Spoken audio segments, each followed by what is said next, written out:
ყველა ქართველი თუ არ აფხაზობს, ყველა აფხაზი თუ არ ქართველობს,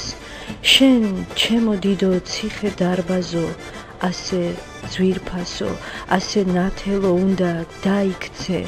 უნდა მოისრა, მოისპო როგორც უცხო მსტოვარი, რადგან ივერთა ყველა დროისა ვერ დაიცავე თანატოვარი.